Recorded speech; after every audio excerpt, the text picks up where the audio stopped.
So in this video, we're going to take a look at the interface in depth. Now, this is a chapter that you can really skip if you don't feel like you need to see the entire interface. This is more something that I put in for people who perhaps are looking at ZBrush and saying, I'm really overwhelmed by everything that I see, and I would really benefit from having kind of a walkthrough. The idea here is that I want to show you how, even though it looks very complicated, the ZBrush interface is actually quite simple, very elegantly structured, and a lot of what you see here are just clones of buttons that come out of the main menus at the top, so it's not actually as deep as you might think. I always tell my students that the ZBrush learning curve looks far steeper than it actually is. So we're going to go ahead now and just take a look at the interface as a whole. And like I said, you can stick around or you can go ahead and move on to the next video. So ZBrush looks like this when you open it. If you click away from the opening screen, you'll see the lightbox is open. The lightbox here is a file browser. This allows you to browse to any type of file that can be saved out of ZBrush. That includes your project files, individual Z tools, which are models that you can sculpt on in ZBrush. Brushes, there's extra brushes here that aren't loaded by default that you can access via the lightbox. You can find texture maps, alphas, which are grayscale images that can be used as texture stamps or brush shapes, as well as some other applications. There's different materials in here, noise, fibers, arrays, any type of file that ZBrush can save, you can load via the lightbox. So we're going to go to the tool menu here, and I'm just going to open up the dog. I'll double click that, and now that becomes my default Z tool here. I'll close the lightbox, and then I'm just going to click and drag to draw the dog on the screen. And now I will go into edit mode by clicking the edit object button here. Now you'll notice that there's a hotkey associated with that. It's the letter T. So if I were to press the T key, that turns edit on and off. Anytime you mouse over something in ZBrush, there'll be a tooltip that will tell you if there is an associated hotkey. You can also hold down the Control key, and that'll bring up a menu page for every item in the interface. So that can be very handy too. If you're looking at something and you don't know what it is, hold down the Control key, and then that'll often bring up a menu page, or excuse me, a manual page. So, the left-hand side of your screen, these represent all of your palettes. Think of this just like an artist who has a palette in her left hand and a brush in her right. The colors are on the left-hand side and the tool is on the right. The same is kind of true here. If I click the brush palette, I can see all the different brushes that are loaded into ZBrush by default. So don't be intimidated. There's a lot of brushes here, but as you've probably already seen in one of the previous videos, you can limit this brush set very quickly and narrow into the brush that you want to select. The next palette down are your stroke palette. This is the way the brush interacts with the surface. So for example, if I were to draw with the standard dot stroke like this, I get a stroke that looks like that. I'm going to divide the model really quickly. There we go. If I change my stroke type to drag rectangle, what that's going to do is that's going to actually drag out a single instance of my alpha. So if I click and drag, we'll turn up the intensity here. If I click and drag, you can see that just drags out a single instance instead of creating a stroke along the surface. We'll change back to the dot stroke now. The alpha palette, this allows me to select all of my different alphas. So by default, I'm on no alpha. If I were to change to an alpha that's got more of a shape to it, like the star, watch what happens. You can see it's dragging that brush shape along the surface. And again, if I were to change to the drag rectangle stroke, it drags out a single instance of that alpha and allows me to rotate and scale it.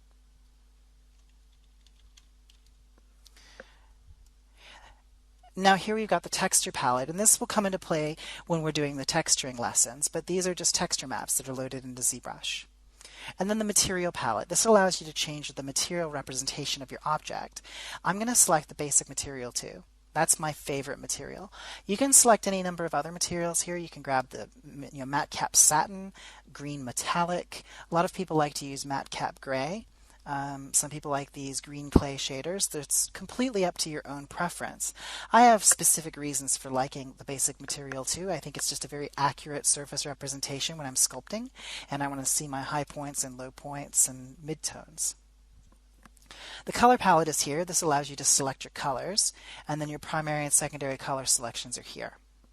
So the left-hand side of the screen represents almost entirely palettes. The right-hand side here, this right-hand bar, these are more utilities. You've got the BPR button. That stands for Best Preview Render. That's the button that we press when we want to render our object. And we'll talk about that in a lot more detail in our rendering videos. Under here we have the Perspective button. If we turn that on and off, that turns perspective on and off. The floor plane turns your floor on, and you'll notice here that there are X, Y, and Z buttons associated with it, so you can actually change the direction of the floor, or the grid as it were. Local is just local transformations. That causes the object to rotate around the last place that you edited. L symmetry is just local symmetry. And what that means is if you're working with X symmetry turned on, you press the X hotkey and that turns on symmetry. Well, if I were to have moved this object off of the center line, and then I go back and try and sculpt with symmetry turned on, it's not working. My other dot, it's not there. It's over here on the far left-hand side. So what I would do then is just turn on local symmetry, and then that restores the symmetry to this object where it's sitting in space. This is our rotate on axis. Just leave that on XYZ. The frame button you've already encountered. That's just reframes the object on screen. Move, zoom 3D, and rotate. These are navigation buttons, and I highly recommend not using them. The reason being, you want to learn how to navigate on your own with the hotkeys. You really don't want to rely on coming over here and pressing these buttons. There's times this can be handy, like if you're working in a really big document that's very, very dense and you're getting some memory slowdown. Sometimes I might use these buttons because they might be a little easier to control than navigating in the screen, but those are extremely limited circumstances, very rarely. I highly recommend that you just learn the hotkeys that we talk about in the interface fundamentals and in the quick start video, and utilize those. Polyframe mode turns on polyframe so you can see the polygons of your object. The transparency mode, that shows you transparency. So if I were to open up a tool like the default demo soldier here and turn on transparency, that allows you to see through your other subtools to the object underneath. Solo mode will hide any other subtools and only show you your currently active subtool. And then the expose button is actually kind of neat. That will expose out each individual subtool, and this can be really handy when you're trying to pinpoint something and you've got an object that's got many, many different subtools. And you just click it again to bring everyone back together. So that's your right sidebar. Your right sidebar are utilities, your left sidebar are palettes. Now here we've got the right-hand dock. The tool menu is here by default. You'll notice that if I click the name of the menu, it rolls it and unrolls it. And if I click this little radial icon, it goes away. Any of these menus at the top of the screen here, any one of these can be docked on the right-hand side. You just go to that menu name and then click this little radial button right here, and it docks it over to the side of the screen. Now, you can open and close it by clicking these two little arrows right here. And you'll notice that you've got docks down here at the bottom, and you have one on the left-hand side. Some people like to use the left-hand right. I prefer just having everything on the right-hand side. Now, you can have multiple menus here. For example, if I were to go to the Transform menu and then click that radial button, I now have the Transform menu here. And if I click in the space between the edge of the menu and the bar, I can drag and scroll down, and there's the tool menu again. If I click the name Transform, it'll roll that up, and I can roll up tool, I can expand them out, and if I want to close Transform, just click that button again. Now, along the top of the screen, you've got a series of buttons. You've got Home Page, and if I click that, that just shows the ZBrush home page. The Lightbox you've seen, that opens up the Lightbox file browser, which is very handy. Live Boolean will enable the Boolean tools, which are very exciting. They are brand new with ZBrush 4R8, and we're going to talk about those in a separate video. These are enabled with the Live Boolean button here. If you've had ZBrush before, you'll realize that this was actually previously the spot for the Quick Sketch script, which is now located under the Z plugin menu. I find it quite handy to have a different tool here because that Quick Sketch button often got in my way. So Live Boolean is here. Now you've got Edit, Draw, Move, Scale, Rotate, and Gizmo. These are your transform tools. So what that means is we're in edit mode. That lets us know that we're able to currently sculpt on the model. Move will change to move mode, so that then turns on the gizmo for moving. Scale and rotate, these don't really do anything when you're in gizmo mode because all of these are already there. If I turn off gizmo, however, we're now in transpose mode. Now we have a whole video that talks about transpose and gizmo. So the scale, move, and rotate, that's just going to enable those individual options for your transpose line. So for example, if I go to move, I can move. If I change to scale, I'm now scaling. If I change to rotate, I rotate. And then this button enables or disables the gizmo. Now next we've got this series of buttons and sliders here. These all control your brush. These are all also accessible and usually accessible through the spacebar menu here. Very rarely do I suggest you come up here to change these things because it just slows you down. That fraction of a second between working here and then moving up here to change something, if you can do that here immediately, those fractional seconds build up over the course of a day into a sizable amount of time. So here we can set our brush. Right now it's set to RGB and Z-add. That means that it'll paint color and sculpt. If I turn off RGB, it's just sculpting. Z intensity controls the intensity of my brush. Draw size and focal shift control the size and fall off of my brush. Now all of these options here, these are actually cloned out of the menus up here, just like our palettes on the sides. So you'll find, for example, if I go to the draw menu here, and if I mouse over draw size, look how it lights up in the interface. You see that? If I drag over focal shift, it lights up the focal shift menu as well. This just shows us that these are clones out of these menus. So the reason for pointing that out is all these tools here are cloned out of the menus up here that you'll need to be using. So really, a lot of these top menus that can seem very daunting, you're not going to find yourself using them very often because your most important tools are already cloned out here in the interface. Here we've got the active points and total points. That helps us see how many faces are in the model at this current time. Now you'll notice in the document window there's this white rectangle that goes around the outside. The reason for that is if I'm zoomed in and I want to rotate, I can't because I'm clicking on the object. But if I mouse over here between the rectangle and the outside border, I can click and drag in there and that'll actually rotate the object.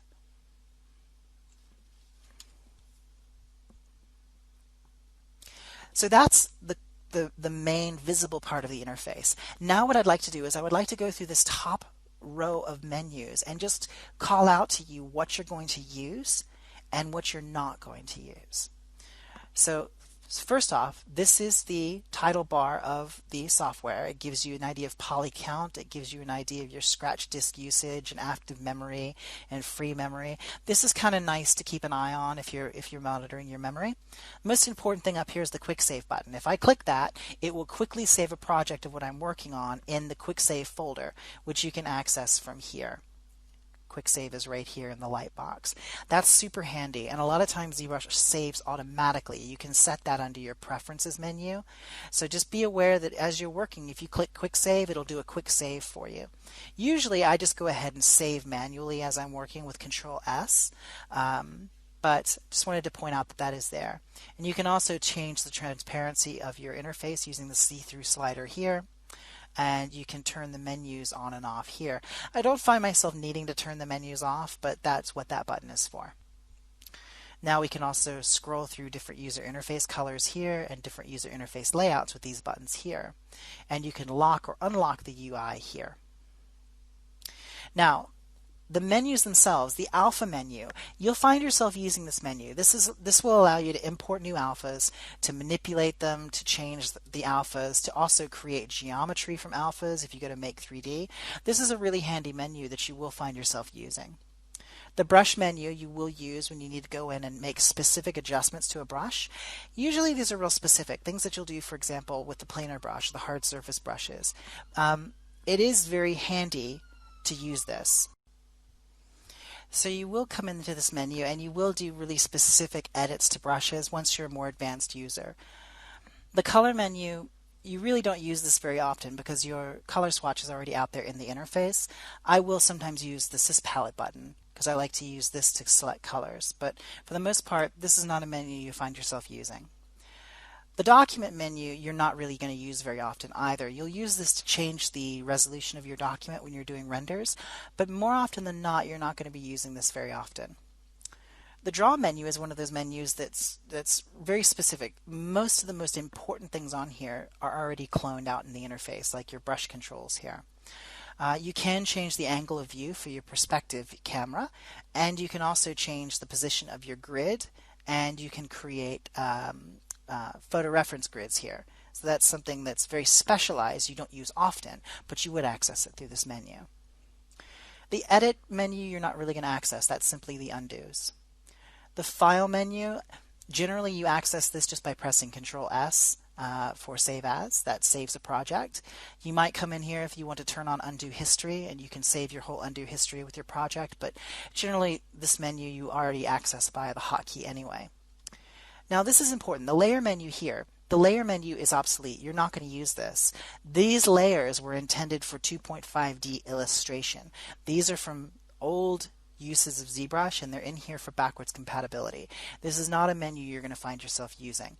Don't confuse these layers with your sculpting layers, which are found under the tool menu here under layers.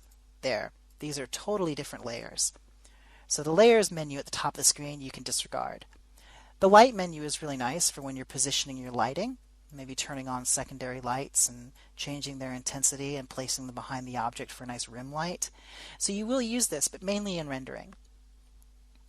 The macro menu is not something you're going to find yourself using very often. It simply records a series of actions in ZBrush and then saves them as kind of a simplified script. It's a way of automating a process inside of ZBrush. It's very similar to macros in other programs if you're familiar with them, but it's not a very heavily used menu. The marker menu is another one that is obsolete. This was replaced by subtools. This used to be what we used when we needed to have multiple objects in a scene at the same time. Marker menu is not used anymore. The materials menu again is one that will come up during rendering, and this is where we'll change the settings for our individual materials.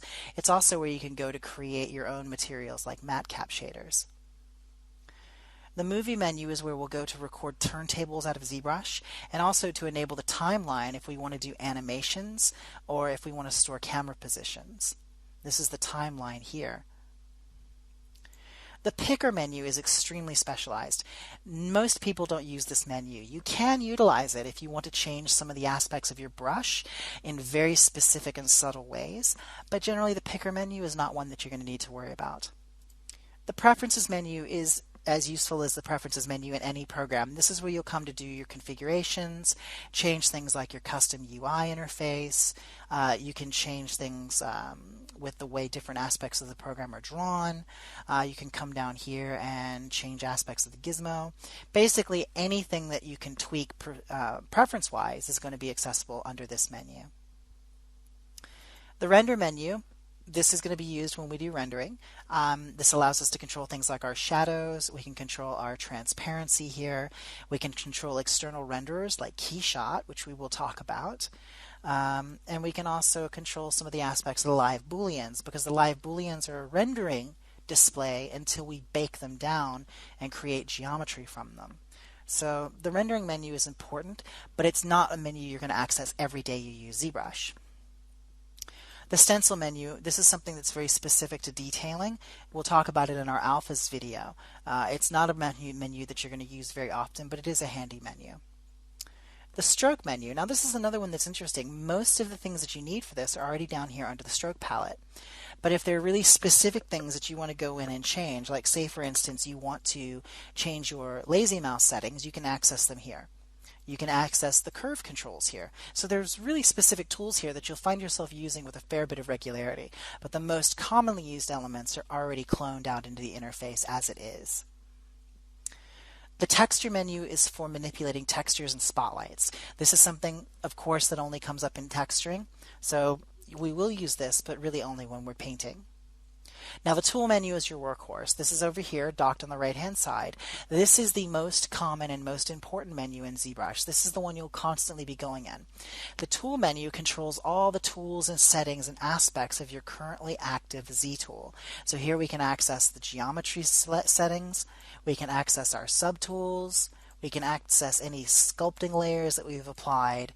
We can access a morph target. Basically, anything that pertains to this Z tool is accessible under the tool menu.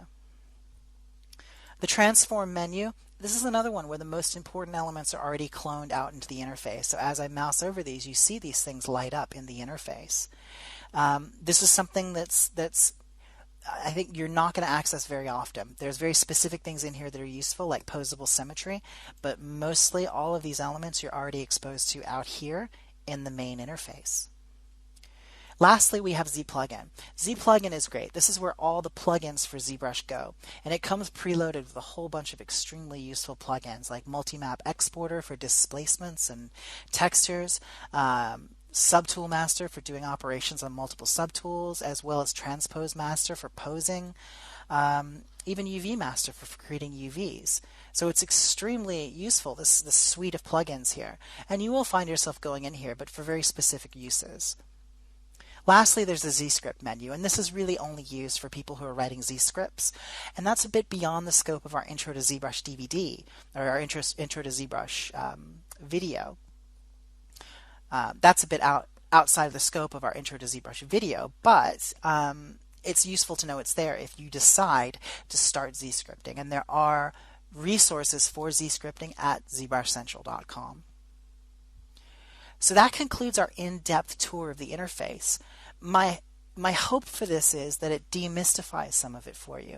In my classes, this is one of the first things that we do, because I want people to understand that most of what you need is what you see right here on screen. This is what you can use to do all of your sculpting and navigating and working on your model. Everything that you need is already at hand. So just think of ZBrush like a little workbench, and these are all of your tools stacked up on either side and along the back of the bench, and everything you need is right there. And don't get too fussed about all of these menus and deeper layers up here, because most of the time what you need is already in the line of sight. So that concludes our in-depth look at the interface. Let's move on to our next lesson now.